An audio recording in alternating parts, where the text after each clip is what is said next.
नमस्कार, मैं मृदा श्रीवास्तव सी न्यूज भारत में आपका स्वागत करती हूं। वक्त हो गया है न्यूज बुलेटिन का। बुलेटिन में खबरों की शुरुआत करेंगे और जानेंगे कहां समस्त तहसील ने जिला कलेक्टर के नाम से न्यायालय तहसीलदार को सौंपा ज्ञापन, कहां 2 हिस्ट्री सीटर की संपत्ति हुई जब्त, कहां अगरबत्ती कारखाने में संदिग्ध कारणों से लगी आग। ऐसी और भी तमाम खबरों पर आइए विस्तार से करते हैं चर्चा। तहसील कोटवार संघ बचवा संरक्षक बलराम दुबारे, अध्यक्ष मोतीराम सुखदेवे, उपाध्यक्ष गंगाधर इंदौरकर, सचिव उत्तम बसोंड, कोषाध्यक्ष सातनकर और समस्त तहसील कोटवार द्वारा जिला कलेक्टर के नाम से न्यायालय तहसीलदार बचवा को ज्ञापन सौंपा गया और उनकी प्रमुख मांगे रहीं कि मध्य प्रदेश कोटवारों को चतुर्थ श्रेणी कर्मचारी घोषित किया जाए। साथ ही कई और मांगों को लेकर भी उन्होंने ज्ञापन सौंपा। तहसील के समस्त कोटवार बंधु द्वारा तहसीलदार को ज्ञापन दिया गया। क्या मांगे है, क्या विषय आपके, विस्तार से जानकारी। आज समस्त बिचवा तहसील के हमारे कोटवार भाई बहनें उपस्थित होकर के संघ के माध्यम से हमने माननीय मुख्यमंत्री जी के नाम पे आज हमारे जो मांगे थी कोटवार भाइयों की, उनके बारे में आज हमने तहसील के माध्यम से माननीय तहसीलदार महोदय जी के माध्यम से हमने मुख्यमंत्री जी को ज्ञापन दिया है।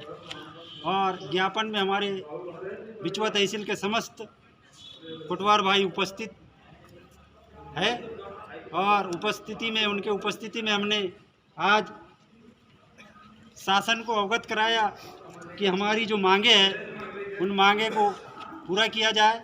और पूरा करने हेतु प्रदेश संघ के माध्यम से हमने 1 तारीख में भोपाल जाने का निर्णय लिया है और भोपाल में हमारा 1 तारीख से आंदोलन जारी रहेगा। संघ के माध्यम से हम शासन से हमारी मांगे के लिए शासन को अवगत करा रहे हैं। विगत कई वर्षों से हमारे कोटवार भाई शासन को अवगत कराते हुए आ रहे हैं। अंग्रेज के ज़माने से कोटवार भाई अपनी हक की लड़ाई लड़ते आ रहा है और लड़ रहा है। आज भी हम लोग उसी लड़ाई में सभी कोटवार भाई उपस्थित होकर के इस लड़ाई को जारी रख रहे हैं कि 4000 रुपये में समस्त कोटवार भाइयों का हमारा पालन नहीं हो सकता। ये मांगे हमने हमारे सरकार को हम अवगत कराना चाहते हैं कि 4000 रुपये में प्रत्येक कोटवार भाई का परिवार नहीं चल सकता। ये अच्छी तरीके से सभी लोग जानते हैं भली भांति कि 4000 में आजकल किसी का पालन पोषण नहीं हो सकता। कोटवार भाई जो 4000 में हमारे सभी का पालन पोषण करने के लिए असमर्थ है, इसलिए हम शासन से मांग कर रहे हैं सभी कोटवार भाई कि भाई हमें उतना ही दीजिए, साई इतना दीजिए जामे कुटुंब समाए, मैं भी भूखा ना रहूँ साधु ना भूखा जाए। इसी प्रकार हम शासन से मांग कर रहे हैं कि महोदय जी हमें इतना तो दे दो कि ताकि हमारा परिवार अच्छे तरीके से चला सके, हमारा गुजारा अच्छे से हो सके। इस प्रकार से हमें संतुष्टिजनक मानदेय दे। इस बात की लड़ाई हम शासन से लड़ रहे हैं और मांग रहे हैं, अपना अधिकार मांग रहे हैं। और अधिकार हम हमारे कोटवार भाई बहुत पहले से मांग रहे हैं। अंग्रेज के ज़माने से हमारा कोटवार भाई कोटवारी करते हुए आ रहा है। हमारा प्रमुख हमारे कोटवार भाइयों के पास में अधिकार था जो जन्म मृत्यु प्रमाण पत्र का, वो भी हमसे छीन लिया गया जो महत्वपूर्ण था। आज ग्राम में सभी लोग जन्म और मृत्यु प्रमाण पत्र के लिए दर दर भटकते हैं। कई लोग अस्पताल के हॉस्पिटल के चक्कर काटते हैं, उन्हें जन्म प्रमाण पत्र नहीं मिलता। वो कोटवार भाइयों के पास में अंत में आता है, कोटवार भाई कहता है कि भैया ये अधिकार हमसे छीन लिए, हमारे पास में नहीं है। लेकिन ये हमारा महत्वपूर्ण अधिकार था, ये भी हमसे ले लिए। कोटवार भाई हर तरीके से अपने विपरीत समस्याओं को लेकर के जूझ रहा है, लेकिन शासन हमारे कोटवारों पे ध्यान ही नहीं देता। हर प्रकार से हर विभागों को 22 अधिकार कोटवारों के सुपुर्द सौंपे गए। जिस प्रकार 22 अधिकार कोटवारों के सुपुर्द में है, लेकिन उस अधिकार में कोटवारों के पास में कुछ भी नहीं है। अभी आप ये अधिकार का कुछ प्रमुख मांगे हैं? क्या मांगे हमारी अभी आज की मांगे है अभी कि हमको मानदेय जो है संतुष्टिजनक कलेक्टर रेट से दिया जाए और जिन भाइयों की ज़मीन है वो ज़मीन को उनको मालिकाना हक दिया जाए। ये 2 मांगे हैं, ज़्यादा तीसरी मांगे हमारी किसी की नहीं है। और तीसरी मेन बिंदु ये है कि हमारे कुटवार भाई जो जहाँ के 62 साल के हो गए हैं, जो वारिस दर कुटवारी करते हुए आ रहे हैं, उन्हीं के वारिस को वारसान को ही कुटवारी दी जाए, ताकि किसी प्रकार का ऐसा नियम है नहीं है।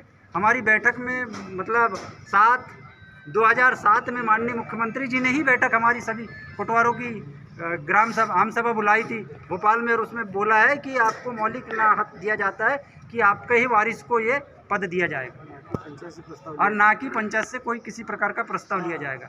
ये बात माननीय मुख्यमंत्री जी ने हमसे कही है सभा में, सभी कुटवारों की महापंचायत बुलाए थे 2007 में। लेकिन आज गांव में विद्रोह किया जाता है।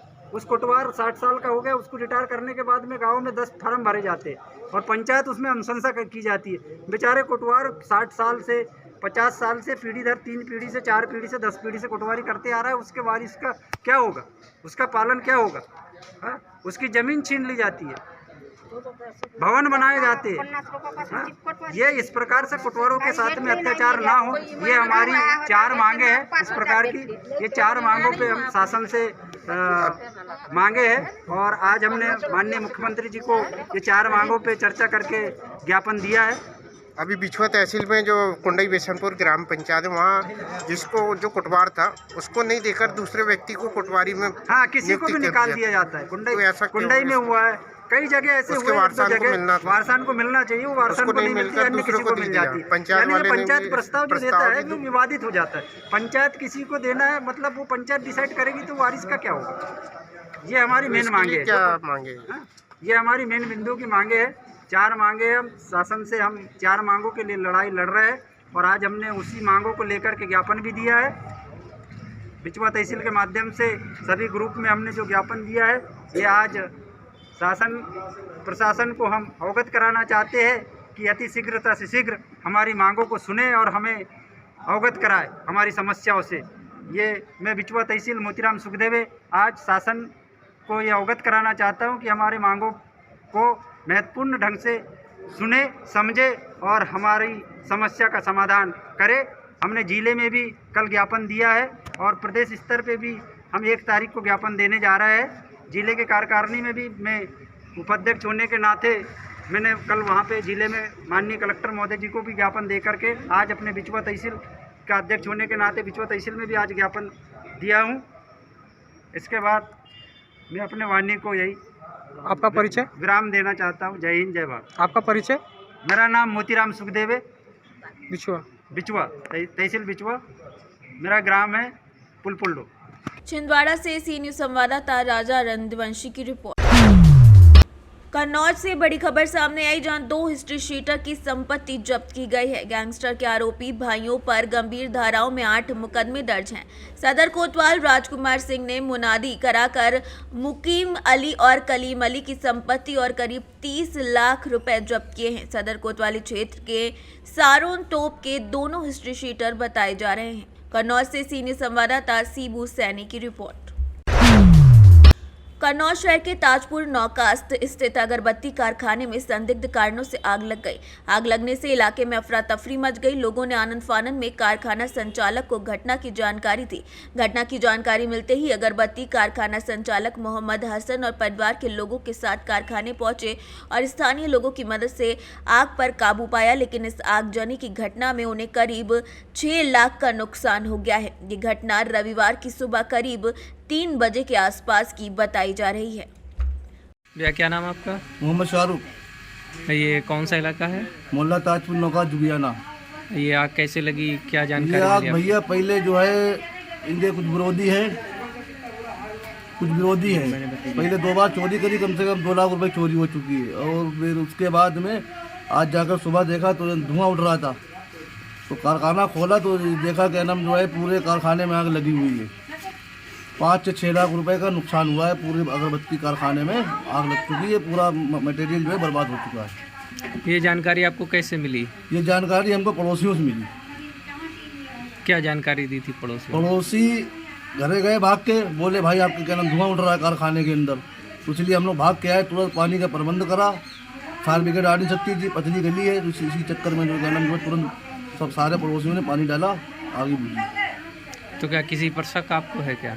अब शक होगा तो कैमरे लगे, अब देखा जाएगा फिर उस चीज़ में। अभी किसी का नाम नहीं ले सकते हैं। तो इसमें कितना नुकसान लगभग हुआ होगा? मिनिमम मान के चलो 5-6 लाख रुपए का नुकसान है। सारे ओवन खाक हो गए। कम से कम 5-6 लाख रुपए की अगरबत्ती तैयार रखी थी, ऑर्डर की बनी हुई, वो भी सब खाक हो गई है। तो घटना के समय कोई कर्मचारी यहाँ था क्या? कोई कर्मचारी यहाँ पर नहीं रहता है। कैमरे लगे हुए, इस चक्कर में कोई कर्मचारी रखा ही नहीं। तो इसकी ये घटना कब की है, किस टाइम की है? ये घटना आज लगभग 3 बजे के पल्ले में है, सुबह। हाँ सुबह। कन्नौज से सीनियर संवाददाता सीबू सैनी की रिपोर्ट।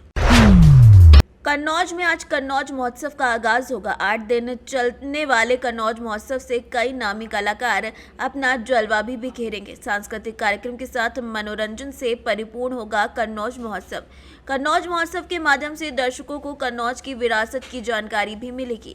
कन्नौज महोत्सव के उद्घाटन में उप मुख्यमंत्री ब्रजेश पाठक के आने की प्रबल संभावनाएं भी जताई जा रही हैं। बता दें कि कन्नौज के बोर्डिंग ग्राउंड में 17 सालों के बाद कन्नौज महोत्सव आयोजित होने जा रहा है। कन्नौज से सीनियर संवाददाता सीबू सैनी की रिपोर्ट। मोहिउद्दीन शुगर मिल के टरबाइन फटने से भीषण आग लगने से जहां करोड़ों का नुकसान हो गया, वहीं चीफ इंजीनियर की तीसरी मंजिल से कूदने से दर्दनाक मौत हो गई। कई कर्मचारी भी आग में झुलस गए हैं। फायर ब्रिगेड की 9 गाड़ियों ने 4 घंटे की कड़ी मशक्कत के बाद आग पर काबू पाया। वहीं उत्तर प्रदेश के मुख्यमंत्री योगी आदित्यनाथ ने चीफ इंजीनियर की मौत पर दुख व्यक्त किया है। मोहिउद्दीन शुगर मिल के पावर प्लांट के टरबाइन में शनिवार दोपहर लंच के दौरान भीषण आग लग गई, जिसने कुछ ही देर में विशाल रूप धारण कर लिया। आग की लपटें गगनचुंबी आसमान को छू रही थीं। आग लगते ही पावर प्लांट में ब्लैक मनी आउट हो गया। इसके दौरान सेफ जोन से मजदूर कर्मचारी भाग गए। ब्लैक आउट होते ही मिल के चीफ इंजीनियर नरेंद्र कुमार कुशवाहा तीसरी मंजिल से नीचे कूद गए। मिल के कर्मचारी उनको घायल अवस्था में मोदी नगर के निजी अस्पताल ले गए, लेकिन अस्पताल के गेट पर ही उन्होंने दम तोड़ दिया। वहीं 4 घंटे के रेस्क्यू ऑपरेशन के बाद घायलों को एम्बुलेंस की मदद से अस्पताल में भर्ती कराया गया, जहां उनका इलाज जारी है। घटना की सूचना मिलने पर डीएम दीपक मीणा, एसएसपी रोहित सिंह सजवान समेत कई कर्मचारी और अधिकारी वहां पर पहुंच गए। सर, ये जो आग लगी है शुगर मिल में, क्या पूरा मामला सर? इसके जो टरबाइन थी, टरबाइन में डीजल के लीकेज होने के कारण इसमें आग लग गई थी। तुरंत हम लोगों को सूचना मिली। तुरंत 2 गाड़ियां परतापुर से, 4 गाड़ियां फिर हमने पुलिस लाइन से, और मैं और मेरे एसएसओ साहब, पूरा स्टाफ सहित यहाँ पर हम लोग आए और आग कभी कंट्रोल में बुझाई जा रही है।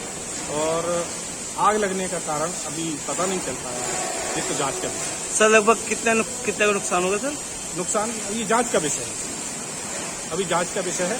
अभी आग पूर्ण रूप से बुझ जाएगी, उसके बाद जांच का विषय है क्या नुकसान हुआ है इनका और कितने लॉस हुआ है।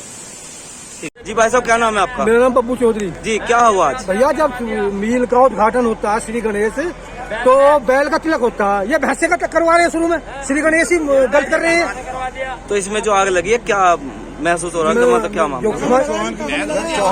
रविंद्र चौहान, कुछ भी दूसरा पुराना वैसे का वैसे ही चला। रविंद्र चौहान जवाब दो। रविंद्र चौहान इज्जत का जीएम है रविंद्र चौहान। तो आग लगने का कुछ कारण पता चल पा रहा है? कमी है उनकी, कमी।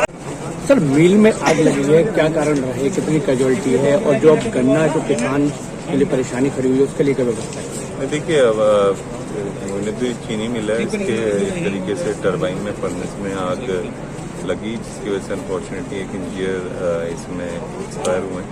बाकी सभी लोग सेफली निकल गए। बाकी किसानों का है यहाँ पे अभी जो टीम है ऑलरेडी जो इसका ऑपरेशन एंड मेंटेनेंस देखती है, उनकी पूरी टीम करनाल से आ रही है। बाय इवनिंग ये पता चल जाएगा कि ये मिल मतलब अभी मेंटेनेंस हो सकती है, नहीं हो सकती है। अगर हो सकती है तो यहाँ चालू होगी, और अगर नहीं होगी या कुछ भी इशू होगा तो फिर उसी हिसाब से किसानों का जिस भी सेंटर पे हम लोग उसको डाइवर्ट करके करना, उसी हिसाब से व्यवस्था बनाई जाएगी। Thank you. मेरठ से सीनियर संवाददाता नवनीत कुमार की रिपोर्ट। फिलहाल के लिए इस न्यूज बुलेटिन में बस इतना ही। देश और दुनिया की तमाम खबरों को जानने के लिए देखते रहिए सी न्यूज भारत। हर खबर आपके साथ, आपके हाथ।